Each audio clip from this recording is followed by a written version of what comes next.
Kroll, we saw your landing. How did things go on Delta Maitland? Oh, fine. After a few months here, you notice how crowded it's becoming. What do you mean? Out. Yes, please. Mark, your Litico micros. Oh, thank you, sir. 500 of them. I got you the complete library. Magnificent. How much do I owe? Oh, don't worry about it. What's the matter with you? I didn't offer him a drink. I'm getting an echo track on here. Well, try it again. I've tried it. Look at this. So, look, that's Thorne's track. It's about 12 miles out there, coming in now. This is where the other track starts to show, you see. What do you think it is? I think you were followed down, sir. From somebody using your track as a cover. Who would dare?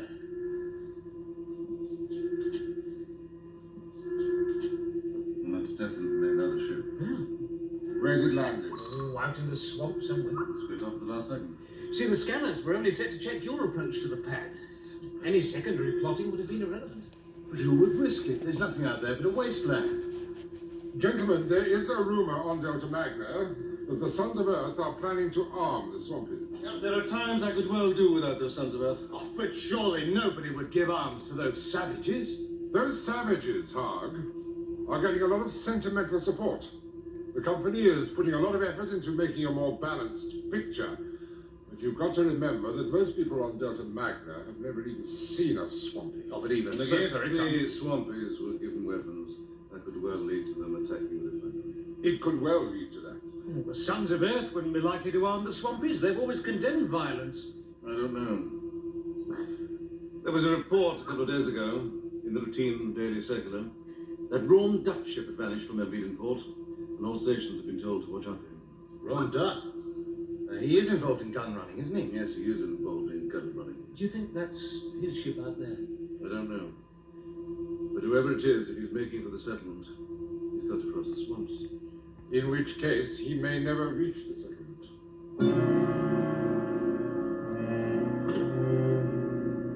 Those swamps can be awfully dangerous. Fella?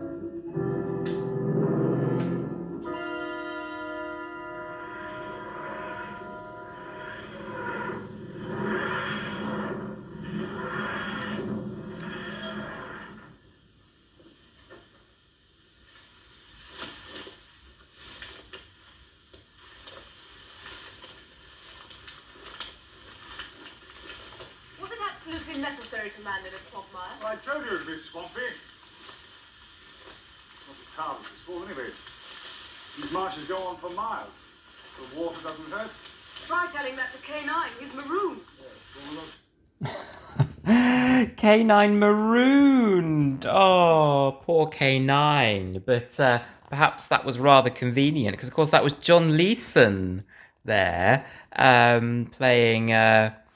Was it Dugeen or one of those chaps on the rig? This one's called The Power of Kroll, and that green chap you saw there was one of the Swampies, and I just wondered whether there's some theme of racism running through it in the subjugation of the Swampies and how they're treated. Wonderful to see the TARDIS materializing in that swamp there. I thought that was a great location. Perhaps a marsh in East Sussex or somewhere. But of course, other familiar faces. I think we saw Philip Maddock there, who was in The Brain of Morbius and The War Games, and probably a couple of others that I've forgotten. And who else? Yes, I think the taller chap is possibly one of the baddies. I think he has a real sort of hatred of the Swampies. So again, I think that theme is explored a little bit in this one. But my overriding memories of this is the Swampies chanting "Kroll, Kroll, Kroll, Kroll, Kroll, Kroll," on and on and on. And Ron Duct, that brings back a memory, that name. I think he was perhaps one of the more sort of comical aspects of the story. Yes,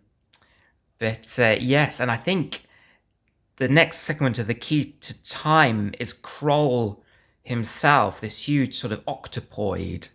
I think the segment had made him grow to that enormous size. And there's some very well done scenes of the monster rising up out of the sea and then down into the sea. And those of you who know me well will know how much I love the sea, having grown up by the sea. So any Doctor Who story set in coastal regions is always going to get the thumbs up from me.